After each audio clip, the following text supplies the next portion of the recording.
This is Chicken Philosophy.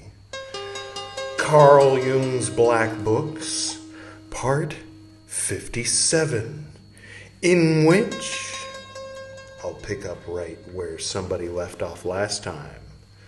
Today is the Black and Red episode. Can somebody turn on the lights? I'm not going to be able to read in this light. All right. Yeah, that's better. That's a little bit silly. But it does beg the question, because these 15, we're focusing on the color scheme. So, Editor Edward, what can we do that's black and white for today? I assume you mean black and red? Well, there's the anarchist flag. It's November 3rd. We got the elections coming up. I don't know if I want to go toward politics, but by the way, why isn't anarchism like when you don't want to have any form of government? What do you mean? What are they doing with a flag? Do they have a parliament as well? Well, given that we live in a world where people use flags and not everyone is an anarchist, then they use that flag to identify themselves as anarchists when they're at a protest or whatever. I suppose that's a fair point. All right. You could always do the chariot. The chariot? You mean like the tarot card? It's the path that connects Binah with Gibura, the black with the red. You can do all the tarot tree of life shit you want when it's your turn, BT. But, with all respect, I'm going to have to pass. We're not all as in love with the Golden Dawn as you are. Who says I love the Golden Dawn? You're wearing McGregor Mathers' ring. I have a complicated relationship with the Golden Dawn, but it's oversimplification to call it love. But you could always do the seven-headed beast on the floor of the vault. You mean like this? Yeah, you probably don't want to put that on the screen. Can we see the ceiling for a minute? Sure. Okay, all right. Yeshua. What about KIT? What's that? KIT, Night Industries 2000, the sentient talking car from Knight Rider, our favorite show from when we were 5. Yeah, that's kind of a brilliant idea. That's It's wholesome, good vibes. I think objectively it's probably problematic. The Foundation for Law and Government going around beating people up, and the cops just do what he says. But it was a more innocent time. He's got the whole machismo, alpha male thing happening. But yeah, it's true. When we were 5 years old, we ate that shit right up. Let's go ahead and take these colors and bring them down here. Nice. And we'll let that represent the black and red for today.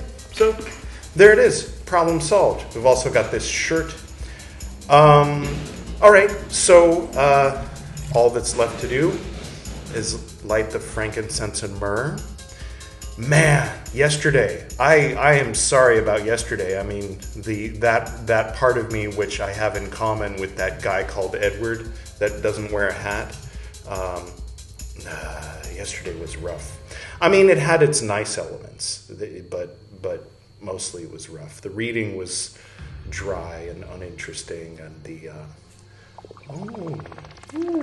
the subject matter in the beginning was half rough and half nice. Good memories. Anyway, if you missed it, no need to revisit that. It was Meccan Revelation part, whatever it was, 18, something like that, 27, I have no idea. Anyway, all right.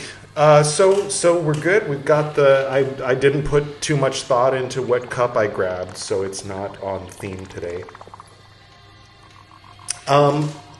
A couple other things. I'm not going to stick them on the screen, but here we've got the red Coca-Cola truck. Don't ask why. Let's just say my inner child wanted it. That same inner child also wanted this. Sometimes I honor what my inner child wants, even though my adult, critical consciousness would, have issues with these sorts of things, capitalism and militarism and stuff like that. But the little kid in me is like, oh, cool, I want an old Coca-Cola truck. Oh my God, it's the SR-71 Blackbird. Awesome. I think I had a model that was a little bigger when I was young. I don't know what happened to it. I don't know what happened to most things. Now we do the rune. And we're down to the last few. I think there's only 3 runes in here. So if you've seen all of them and you have a photographic memory, then you have a 33.3 infinity% chance of guessing correctly which one I'm about to pull out. Assuming you know all the runes. And about pulling out. All right, we've got this one. Let's see if I can do this without putting little pieces of finger in the shot. I hope I have that correct.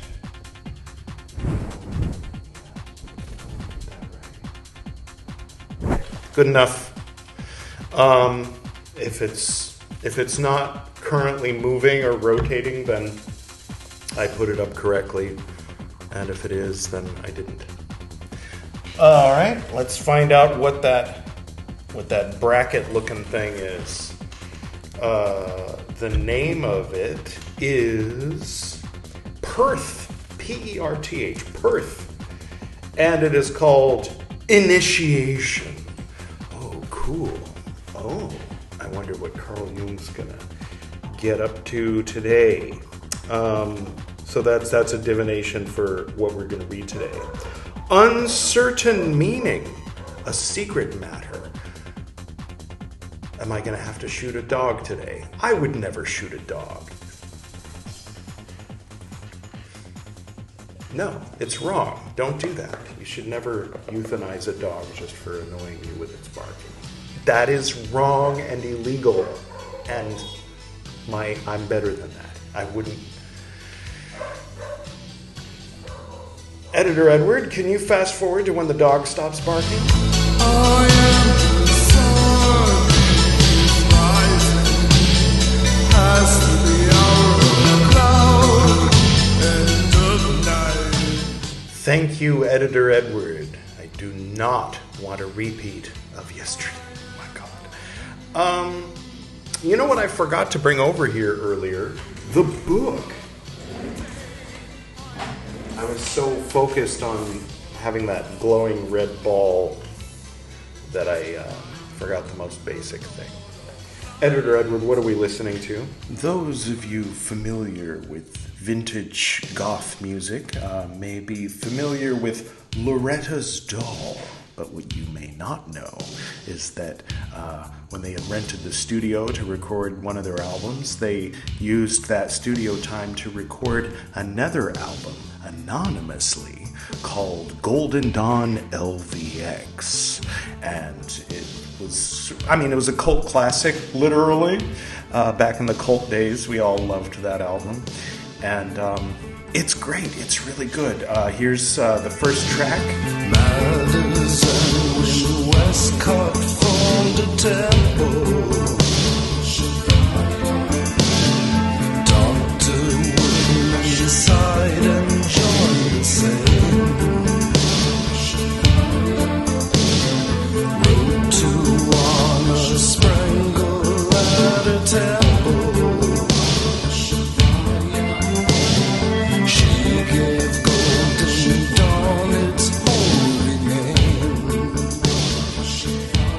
And the rest of it is he performs ritual to music. He was a solo practitioner, Brian Dahl. There was another guy. I had the honor of interviewing him in the early days of the Esoteric Nerd podcast in episode 23. And if you look in the description of the episode, you'll see the timestamp of where to skip to, because he gave me permission to include the entire album, 7 tracks, I believe, in the podcast episode. So the only place you're going to find this on YouTube.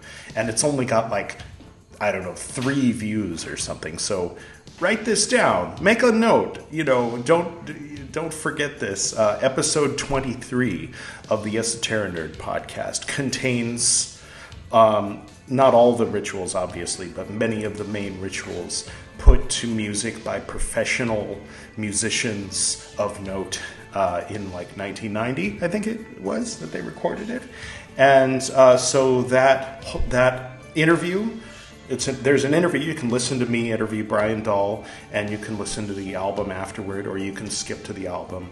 The link is in the description, or if you want, you can just, listen to it right now and come back to this Carl Jung episode later by clicking right there. I'm sure it's lovely.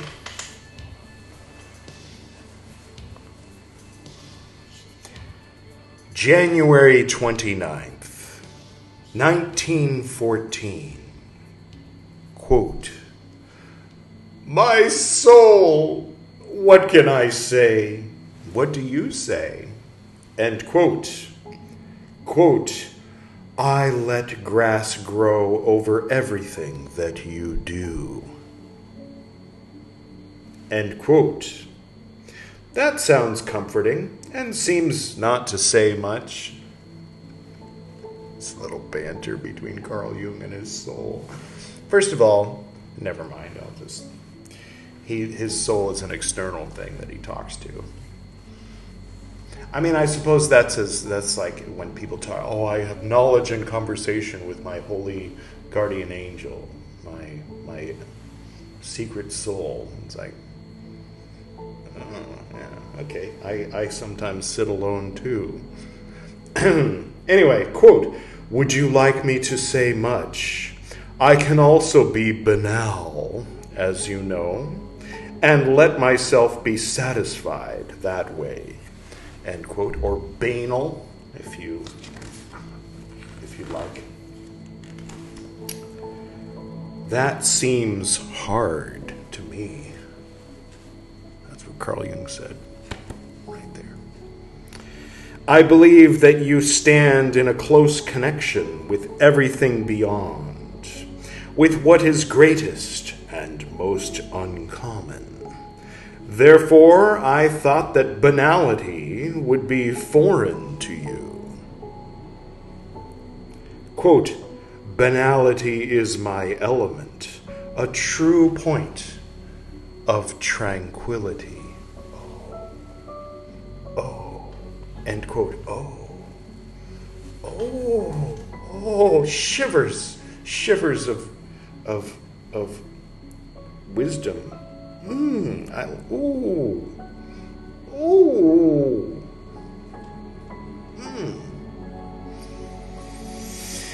Banality is my element, a true point of tranquility. That might have changed my life. For real. I love that. That would be less astonishing if I said it about myself. Okay, Carl. Quote, "The more uncommon you are, the more common I can be. A true respite for me. I think you can sense that I don't need to torment myself today." End quote. I can feel something like that, and I'm worried that at the end you will feel too good, and your tree will, at the end, cross out at the end. Ultimately bear me no more fruit. Oh, you want torment. That's how you define progress. You're one of those. All right. Quote, "Worried already? Don't be stupid and let me rest." End quote. I will gladly do it, but I am quietly afraid that the sources might dry up. Quote, "Sources need to dry up at times." End quote. I notice that you like being banal, but I do not take you to heart, my dear friend, since I now know you much better than before. Quote, "You're getting to be familiar. I'm afraid you are beginning to lose respect." End quote. Are you anxious? I believe that would be uncalled for. I'm sufficiently well informed about the proximity of pathos and banality. That no longer scares me. Quote, so, have you noticed that the becoming of the soul follows a serpentine path? Have you seen how soon day becomes night and night day? How water and dry land change places? And that everything spasmodic is merely destructive? End quote. That's the first time I've said spasmodic out loud since the 90s. The last time I said spasmodic out loud was in reference to Isaac's revision of my parody of the Teenage Mutant Ninja Turtles. If I recall correctly, spasmodic elderly cannibal dragons, ducks and elephants, spasmodic elderly, something about ducks and elephants who sell their souls to the Easter Bunny in exchange for Indo-European pocket translators. I don't remember. There's a gap in there somewhere. Anyway. I believe that I saw all this. I want to lie in the sun on this warm stone for a while. This is Carl talking. Perhaps the sun will incubate me. Quote, you have learned a piece of wisdom, end quote. And he missed it. Banality is tranquility. Write it fucking down. Well, he did write it down, at least. I wonder if he realized later that he was overlooking gold. What does he want? I'm tormented. Oh, here's a cross with some rusty nails in it again. And there's bleeding everywhere. Oh, and he's like, yeah. This is good stuff. I'm making progress. Like, Carl. I'm going to keep reading because that's the end of that entry, and it was very, very short. So we're doing 2 today. January 31st, 1914. So he skipped 2 days. 2 days of lying on a rock and absorbing, hopefully, the banality, tranquility thing. Okay, January 31st, 1914. I don't know what to say. All pots are on the boil.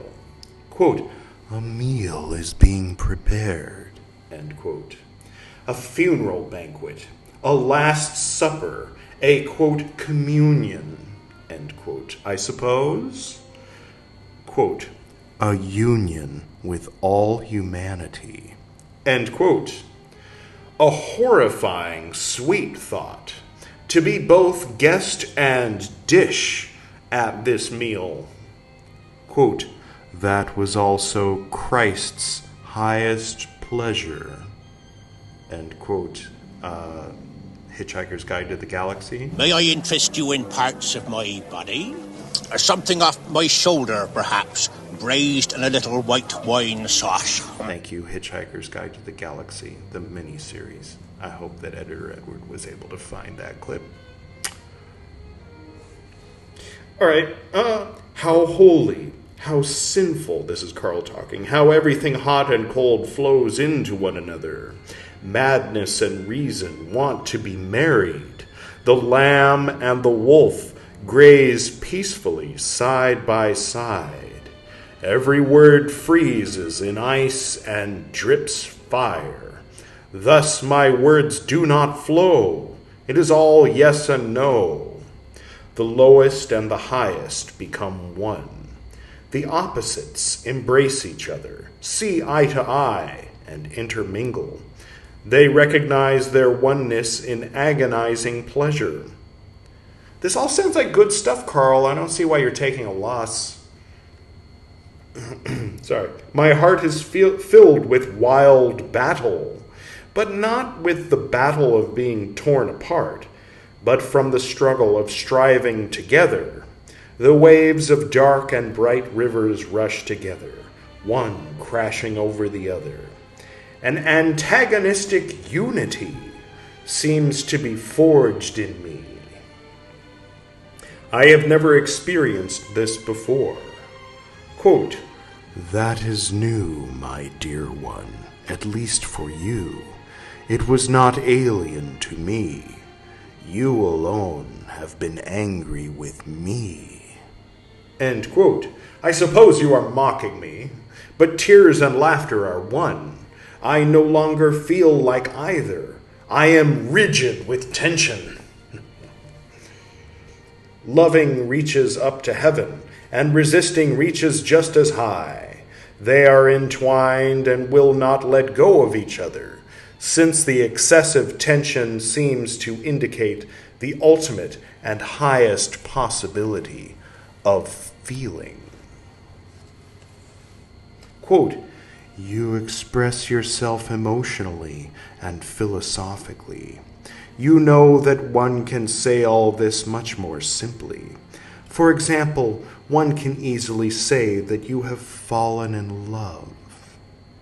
All the way from the snails up to Tristan and Isolde, end quote, Editor Edward. According to Wikipedia, Tristan and Iseult, also known as Tristan and Isolde, and other names, is a medieval chivalric romance told in numerous variations since the 12th century. Of disputed source, usually assumed to be primarily Celtic, the tale is a tragedy about the illicit love between the Cornish knight Tristan and the Irish princess Isolde in the days of King Arthur. Thank you, Editor Edward. I'm sure that was enlightening. All right. My soul, yes, you are the devil, but God has received you. Quote, religion is still tormenting you, it seems. It's tormenting all of us here on Chicken Philosophy. Sorry. How many shields do you still need? Much better to say it straight out. End quotes. Your banality does not frighten me. My cowardice weighs heavier on me. Quote, well, what is it with morality? Have morality and immorality also become one today? End quote. You're mocking me, terrible sophist. But I must say that those two that rose up to heaven entwined are also good and evil. I am not joking, but I groan, because joy and pain flow through my heart in fast-changing rhythms, and sounding together in new harmonies and disharmonies.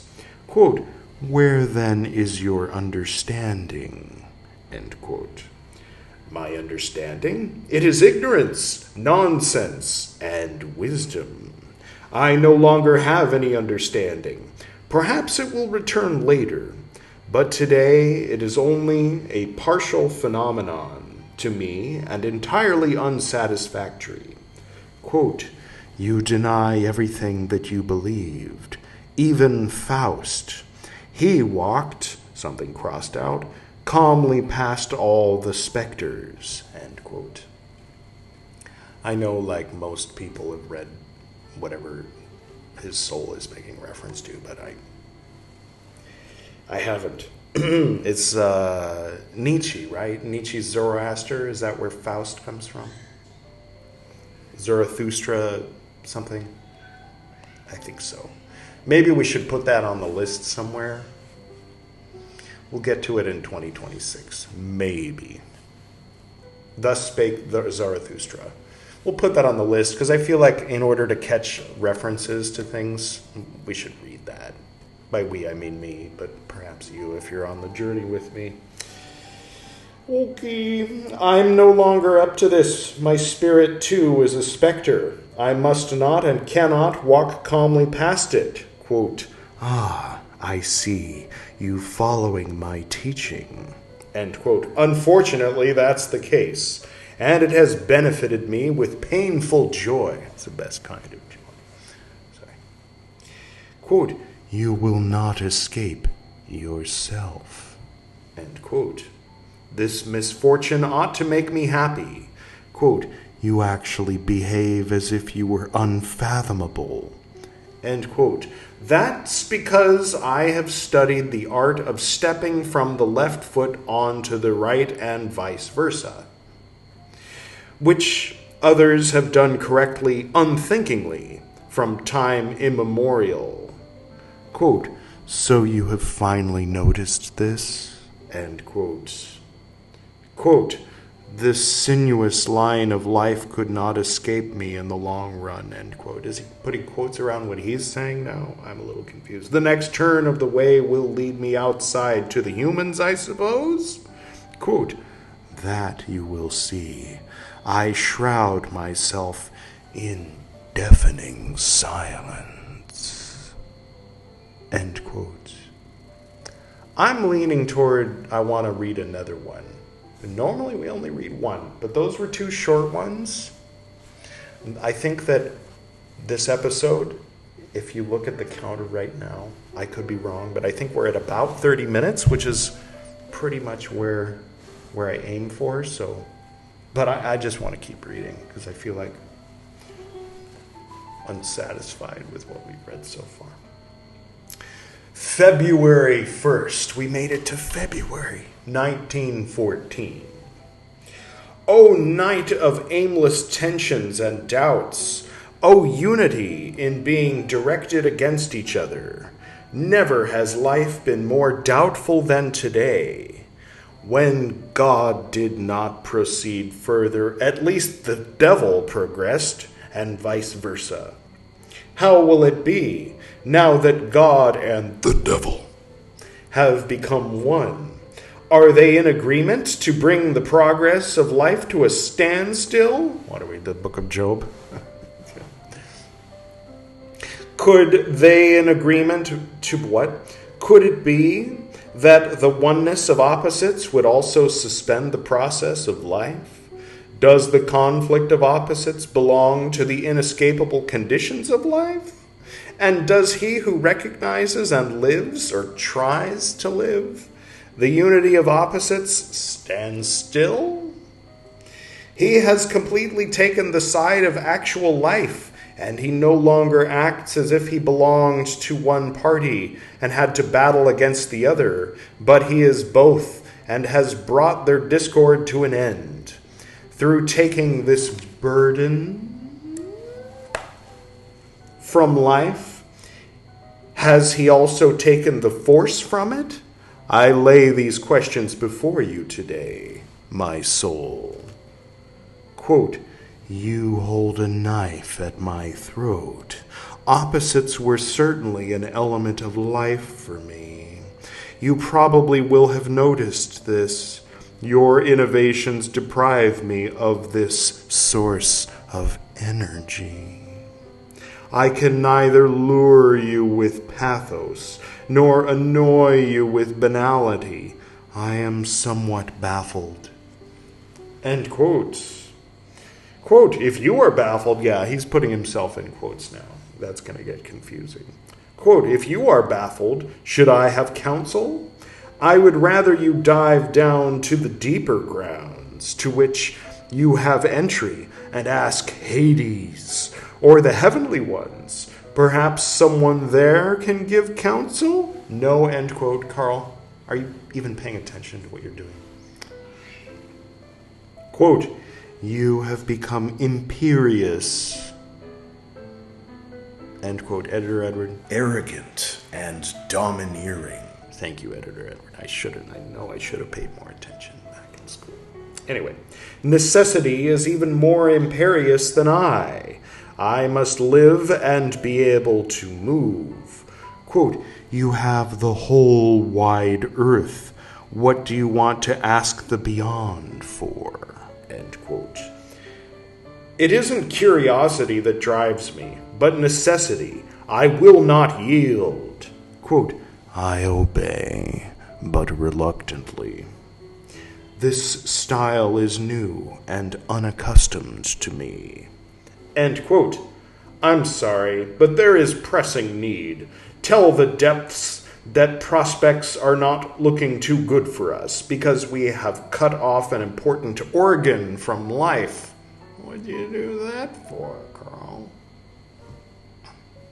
You need that for Tony Wolf. Sorry. Allegedly. As you know, I'm not the guilty one. Oh, and your wife, obviously. Since you have led me carefully along this way, quote, you are playing Adam and Eve with me. You were not obliged to accept the apple. End quote. Enough of these jokes. You know that story better than I do. I am serious. We need some air.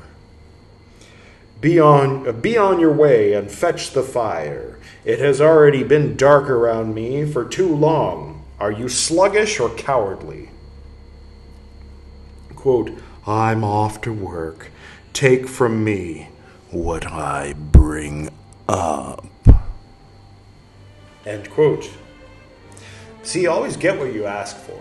So ask for good things. Carl's like, I want confusion and conflict and stuff from below, please. Reminds me of myself at his age. Anyway. A chair. The throne of God. God Father, Son, and Holy Spirit. The Holy Trinity. One in essence and undivided. Tenor by itself just sounds kind of lame, doesn't it? The mother with the child. Heaven and hell. With it, Satan. He comes at last, resisting, and clings to his beyond. He will not let it go. The upper world is too chilly for him. Have you got tight hold of him? End quote, without an opening quote? Unless you call that shit way the hell back. What are you doing with the quotes, Carl? Why? Sonu, why didn't you fix it? Are you asleep? Satan crawls out of a dark hole with horns and tail. I pull him out by the hands. Welcome, hot thing of darkness. My soul probably pulled you up roughly. Satan, quote, what is this about? Someone who calls himself your soul is hanging around at our place, putting on a reckless show. I protest against this indelicate and violent extraction. It's the devil talking. That's fun. End quote. Calm down. I didn't expect you. The Holy Trinity and its entourage came first. But you seem to be the hardest part as you come last of all. Satan, what do you want from me? I don't need you, impertinent fellow. It's a good thing we have you. I promised my soul that I will faithfully receive everything that she will render to me. You're the liveliest and most interesting thing in the whole dogma. Satan, what concern is your prattle to me? Make it quick, I'm freezing here. Listen, something has just happened to us. We have united the opposites. Among other things, we have bonded you with God. Satan, for God's sake, why this hopeless scandal? Why, something crossed out, such nonsense? Please, that wasn't so stupid as you think. This unification is an utterly economical principle. We have put a stop to the ever-ending traffic-jamming quarreling of parties to finally free our hands for united work for progress, or rather for real life with all its manifoldness. Satan, this smells of monism. Satan criticizing him for not being like Christian enough or something. Okay. I have already made note of some of these men. Special chambers have been heated for them. Aye, you're mistaken. Matters are not as intellectual and generally ethical with us as in monism. We have no single correct truth either. In that we have exceeded. Even that we have exceeded. Yeah, so have we here on Chicken Philosophy. Same page, Carl. I dig it. Thus it is in no way monism. Rather, a most remarkable and strange fact has occurred. After the opposites had been united, quite unexpectedly and incomprehensibly to us, nothing further happened. Everything remained in place, peacefully and yet completely motionless, and life turned into mere vegetating without force or progress. Satan: yes, you fools! You certainly have made a pretty mess of things. Aye, well, your mockery is unnecessary. It happened for once experimenti causa, but our intentions were also serious. Satan: your seriousness led me to suffer. The ordering of the beyond is shaken to its foundation. Aye. So you realize that matters are serious. Apparently my soul has brought you up to justify yourself toward me. I want an answer to my question. What should happen under these circumstances? We no longer know what to do. Satan: well, it is hard to know what to do, and difficult to give advice, even if one would like to give it. You are blinded fools, a brashly impertinent people. Why didn't you stay out of trouble? How do you mean to understand the ordering of the world? Aye, your ranting suggests that you are quite thoroughly aggrieved. Look, the Holy Trinity is calm and absolute. It seems not to dislike the innovation. Satan: you cannot rely on it. It is so irrational that one can never trust its reactions. I strongly advise you not to take those symbols seriously. Oh, you would. Sorry. I thank you for this well-meant advice, but you seem to be interested.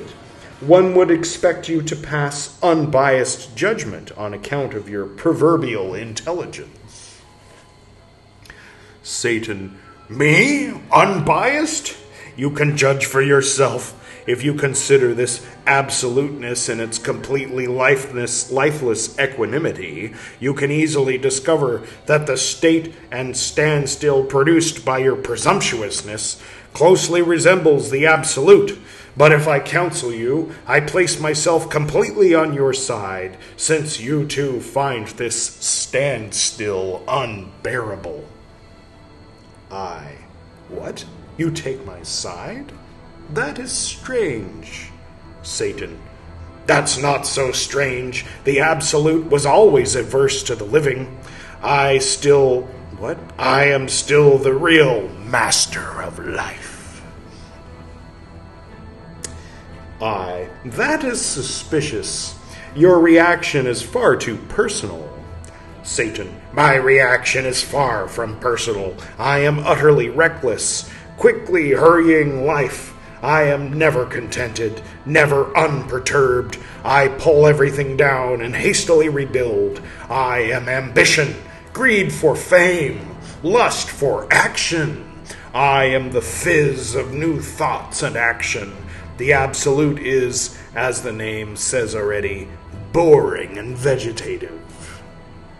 Aye. All right, I believe you. So, just what do you advise? Satan: the best advice I can give you is revoke your completely harmful innovation as soon and thoroughly as possible. Aye, but that is impossible. What would be gained by that? We'd have to start from scratch again, and would infallibly reach the same conclusion a second time. What one has grasped once and what one knows, one cannot intentionally not know again and undo. Your counsel is no counsel. Satan. But could you exist without divisiveness and disunity? You have to get worked up about something. Represent a party. Overcome opposites if you want to live. By the way, don't forget to vote. That does not help. We also see each other in the opposite. We have grown tired of this game. Satan. And so with life. It seems to me that it depends on what you call life. Your notion of life has to do with climbing up and tearing down, with assertion and doubt, with impatient dragging around, with hasty desire.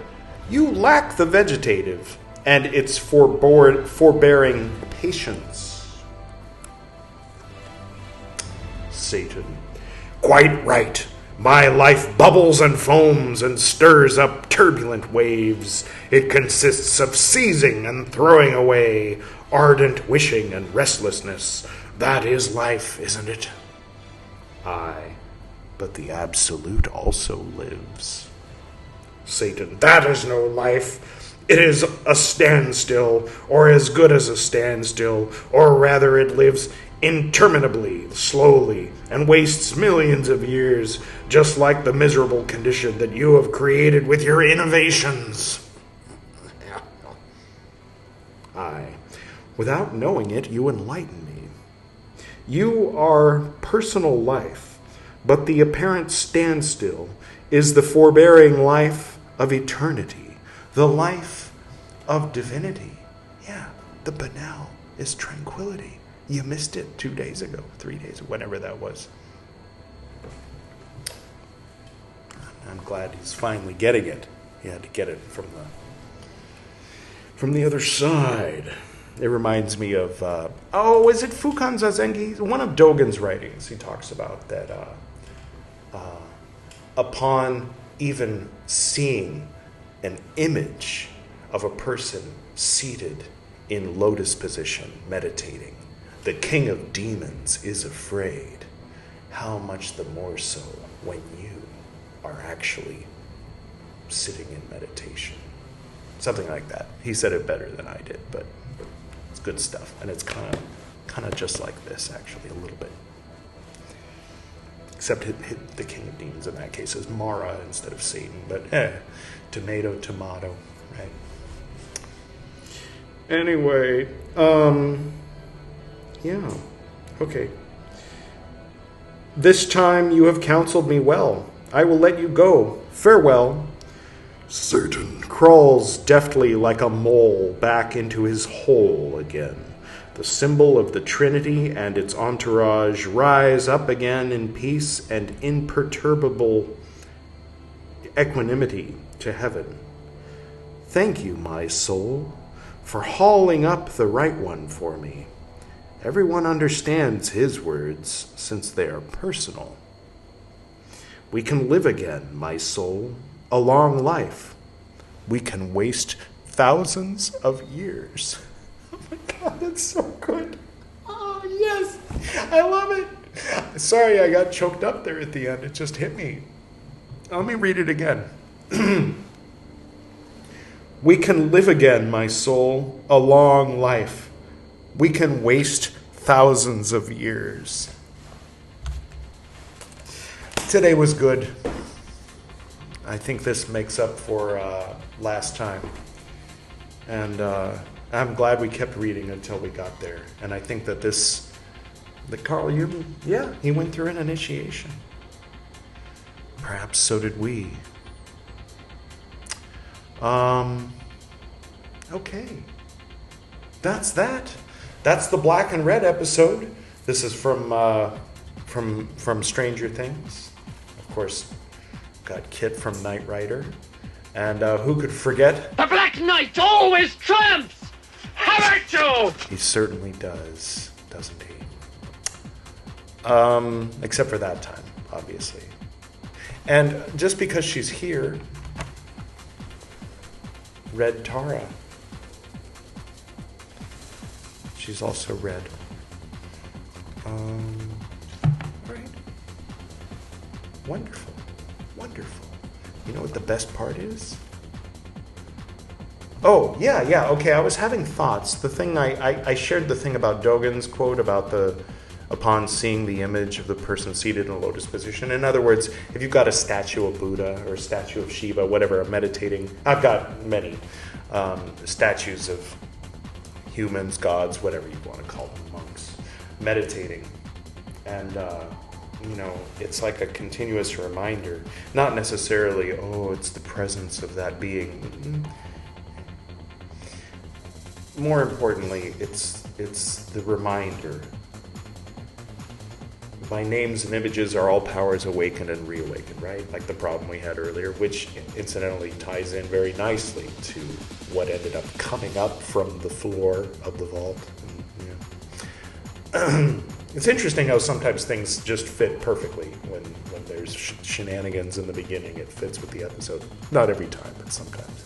So I said that. The other thing I wanted to mention was he's talking about uniting opposites and uniting God with Satan. And in the first book, we kind of got an overview of the whole process Carl Jung goes through in all 7 books. So it seems like he's about to go into his Gnosticism phase, which is nice for us. I mean, it's appropriate. Apropos? Is that just appropriate in French? Because it turned out that Teilhard de Chardin was a little, let's say, Nazi-ish. I didn't know. I really didn't know. And it was heartbreaking for me. And I miss him. I do miss him. I kind of wish that I could keep reading him, but I just can't justify, like, delving deeper and deeper into the mind of somebody who was like a strong proponent of eugenics and argued passionately that to say that the races of humans aren't unequal is nonsense. I mean, he said stuff like that, and it kind of like sheds a new and not so pleasant light on a lot of the stuff that we read already. I'm kind of glad that we finished the Divine Milieu before I learned that, because I got to kind of read it in innocence. But anyway, so because of that, we closed the chapter on Teilhard de Chardin and opened the chapter in that the next episode, the purple and yellow, is going to be BT introducing the Nag Hammadi, which is the Gnostic scriptures. And Carl Jung is about to dive into Gnosticism, and he lived before these existed, before they had been uncovered and discovered. So largely all people had to draw on back then was the criticisms. You would try to piece together what the Gnostics believed based on what the Catholics said about them and why they were so evil. So it's kind of like you do your best. It's like learning about a people from the people who destroyed those people. Like, okay, what did the Romans say about the Celts? Well, there was one battle when the Romans were fighting the Celts, and there was like an honest general talking about how impressed he was with the Celts, and he described them physically and stuff like that. So that kind of like adds a substantial chunk of information that we wouldn't have otherwise about how the Celts were. And anyway, so the Nag Hammadi scriptures were uncovered, and then suddenly we get much more clearly what the Gnostics, if you can lump them into that category. That's kind of a modern convention, lumping them all into one category and calling them Gnostics. They weren't Gnostics at the time necessarily. They were just people with scriptures that didn't end up getting canonized. So it's appropriate that we're about to start reading Nag Hammadi in the next episode, the yellow and purple. So until the yellow and purple comes, honestly, the only reason I haven't been doing Buddhist books for the last week is because I've been wanting to hurry up and get to this opening of the Nag Hammadi, because I've been looking forward to it. BT, has been looking forward to it. We've all been looking forward to BT doing that, because we're all separate people. We're all the same person. You get it, right? It's one guy with different personalities. Okay. Until next time.